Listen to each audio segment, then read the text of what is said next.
আছেন? আশা করছি সকলে ভালো আছেন, সুস্থ আছেন। আর একটা নতুন ভিডিওতে আজকে আপনাদের সকলকে স্বাগত জানাচ্ছি।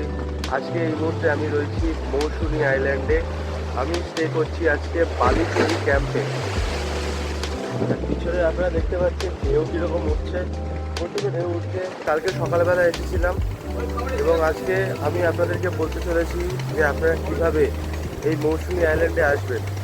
প্রথমত মৌসুনি আইল্যান্ড আসতে গেলে আপনাকে আসতে হবে নামখানা স্টেশনে। শিয়ালদা প্ল্যাটফর্ম থেকে আপনাদেরকে ধরতে হবে নামখানা লোকাল। সেই নামখানা লোকাল ধরে আপনাদেরকে আসতে হবে নামখানা স্টেশনে। এছাড়াও আপনারা লক্ষ্মীকান্তপুর লোকাল ধরতে পারেন এবং লক্ষ্মীকান্তপুর লোকাল ধরে লক্ষ্মীকান্তপুর স্টেশনে আসতে পারেন, যেখান থেকে লক্ষ্মীকান্তপুর থেকে নামখানা লোকাল পাওয়া যায়। সেই লক্ষ্মীকান্তপুর থেকে নামখানা লোকালও ধরতে পারেন। আমার বাড়ি যেহেতু বারুইপুরে, তাই আমি বারুইপুর থেকে লক্ষ্মীকান্তপুর লোকাল ধরে সকাল সকাল নামখানা স্টেশনে চলে এসেছিলাম।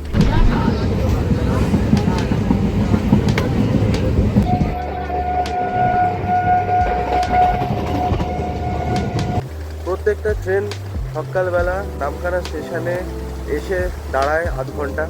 আপনারা চাইলে সেখান থেকে সকালের খাওয়া কমপ্লিট করে নিতে পারেন এবং তারপরে আপনাদের পরের জার্নি কমপ্লিট করতে পারেন। নামখানা স্টেশনে নেমে আপনাদেরকে আসতে হবে উজ্জুতির ঘাটে। উজ্জুতির ঘাটে আসার জন্যে নামখানা স্টেশনের সামনে কিংবা নামখানা স্টেশন থেকে বেরিয়ে একটুখানি এগিয়ে রাস্তার ওপর থেকে আপনারা পেয়ে যাবেন টোটো, এবং এই টোটো ধরে আপনারা চলে আসতে পারবেন উজ্জুতি ঘাট। স্টেশন থেকে টোটো ধরলে পড়বে অ্যারাউন্ড 50 থেকে 60 টাকার মতো প্রতিজন, এবং যদি আপনারা একটু হেঁটে বাইরে বেরিয়ে আসেন তাহলে আপনাদের পড়বে 10 থেকে 20 টাকা কম পড়বে।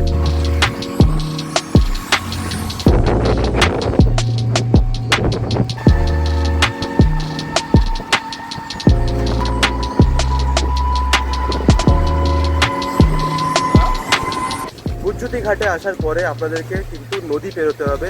সেটার জন্য আপনাদেরকে নৌকোতে উঠতে হবে। নৌকো ভাড়া মাত্র 10 টাকা।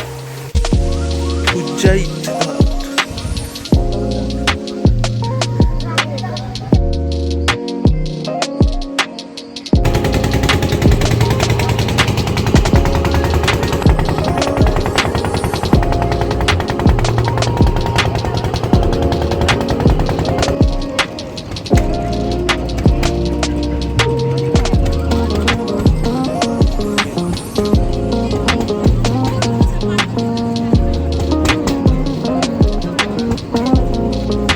এবং এখানে 10 টাকার নৌকো ভাড়া করে এসে আপনাদেরকে আসতে হবে টোটো কিংবা অটো স্ট্যান্ডে, যেটা মৌসুনি আইল্যান্ডের মধ্যেই রয়েছে।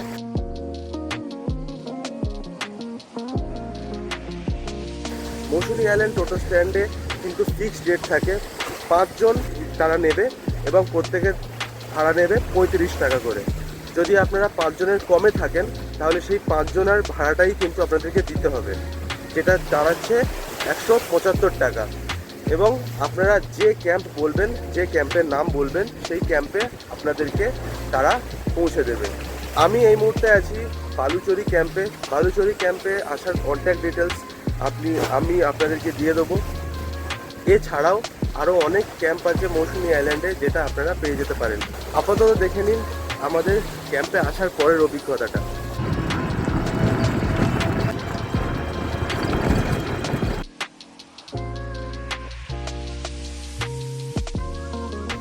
এখানে চলে এসছে ডাব ওয়েলকাম ড্রিঙ্কস হিসাবে।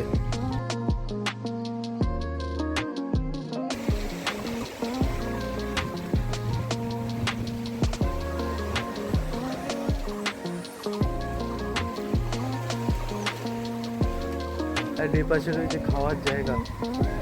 দারুণ সুন্দর ক্যাম্পটা।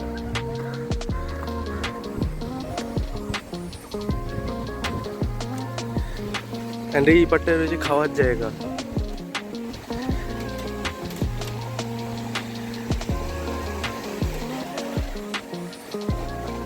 ওপারে লোকজন স্নান করছে। আমাদের ঘর এই পড়েছে, এই হচ্ছে ঘর। একটা ছোট লাইট রয়েছে, এটা মাড হাউস। এগুলো সব মাটির তৈরি, মাটির ঘর দিয়েছে। ছোট একটা লাইট রয়েছে, আর লাইট ততটা বেশি নেই যতটা আমার মনে হচ্ছে যে রাত্রিবেলা এত অন্ধকার থাকবে তো তাহলে। আর এইটা হচ্ছে বিছানা, এখানে একটা বাথরুম। বাথরুমেও কিন্তু নোংরা আছে। একদম বিচের পাশেই আমাদের রুম।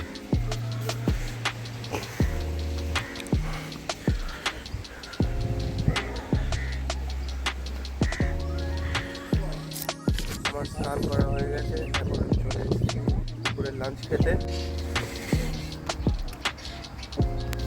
তরকারি না, ডাল বা ডাল বা সবজি, ডাল বা আলু ভাজা।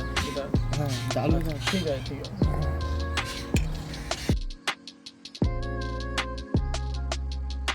আমাদের আজকে খাবারে আছে ডাল, আলু সবজি, আলু ভাজা, পমফ্রেট মাছ, চিংড়ি মাছের মালাইকারি। আমরা এখানে খাওয়া দাওয়া করে উঠলাম, খাওয়া দাওয়া দারুণ ছিল এখানে। আর চিংড়ি মাছের মালাইকারিটা জাস্ট দারুণ ছিল। আমি তো 4-5 বার ভাত নিয়ে চিংড়ি মাছের মালাইকারি তরকারিটা আবার নিয়েছি।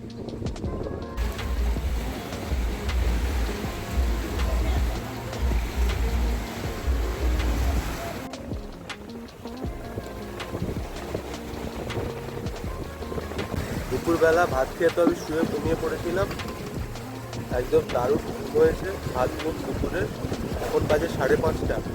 5:30টার সময় উঠে আমি দেখছি যে যেসব জায়গাগুলোয় জল ছিল না সেই সব জায়গাগুলো পর্যন্ত জলে ভর্তি হয়ে গেছে একদম। এই দেখো ক্যাম্পে ছোট ছোট ডগি। আহ আহ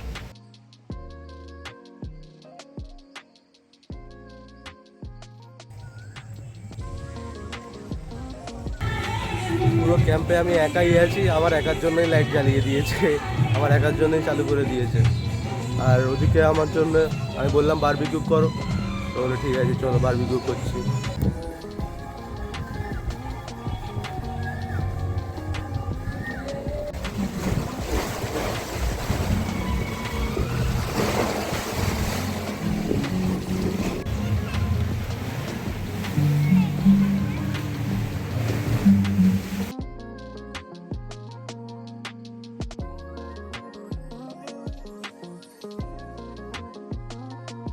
রাত্রির বেলা এই পারের কটেজগুলোতে সুন্দর আলো জ্বলছে।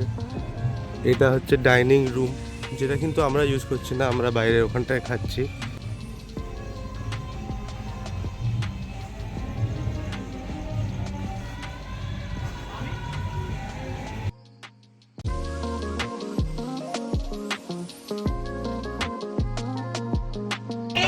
এখন আমাকে চা দিয়ে গেছে আর বাইরে গান চলছে প্রচন্ড জোরে জোরে।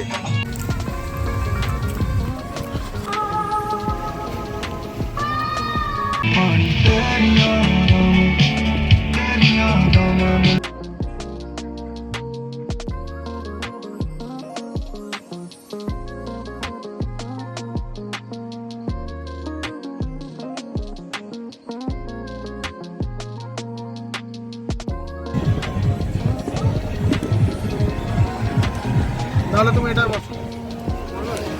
সন্ধ্যের বারবিকিউ কেমন হয়েছে? ভালো হয়েছে।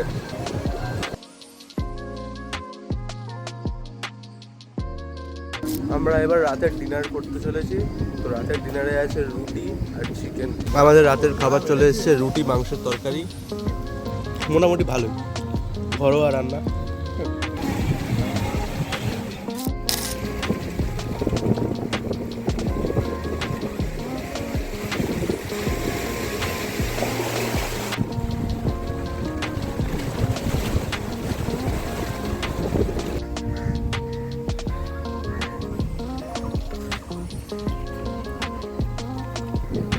আশা করছি আজকের ভিডিওটা আপনাদের সবার ভালো লেগেছে। ভালো লেগে থাকলে লাইক শেয়ার সাবস্ক্রাইব করবেন। এই মুহূর্তে আমাদের ক্যাম্প ছেড়ে যাওয়ার টাইম হয়ে গেছে। আমরা সকালে ট্রেন ধরে আবার রিটার্ন যাব। সকালে ব্রেকফাস্টে ছিল তরকারি, ডিম এবং মিষ্টি। এখানের পরিষেবা খুবই ভালো লেগেছে আমার। এখানকার স্টাফের বিহেভিয়ারও খুব ভালো এবং সাথে সাথে খাবারের টেস্টও খুব ভালো ছিল। ঘর মাড হাউস আমি বলবো 5/10, কারণ একটু ক্লিনলিনেসের দিক থেকে একটুখানি খারাপ ছিল, কিন্তু তাছাড়া আর কোনো রকমের প্রবলেম হয়নি। কারেন্ট সারা রাত ছিল, ফ্যান সারা রাত চলেছে, কোনো অসুবিধা হয়নি। আর তাছাড়া রানিং ওয়াটার, অ্যাটাচ বাথরুম সব কিছুই ঠিকঠাক ছিল। তো আমি সাজেস্ট করবো আপনারা যদি চান তো আপনারা এই ক্যাম্প বুক করতে পারেন। আর এছাড়া যদি আমার ভিডিওটা ভালো লেগে থাকে লাইক করবেন, শেয়ার করবেন এবং সাবস্ক্রাইব করবেন।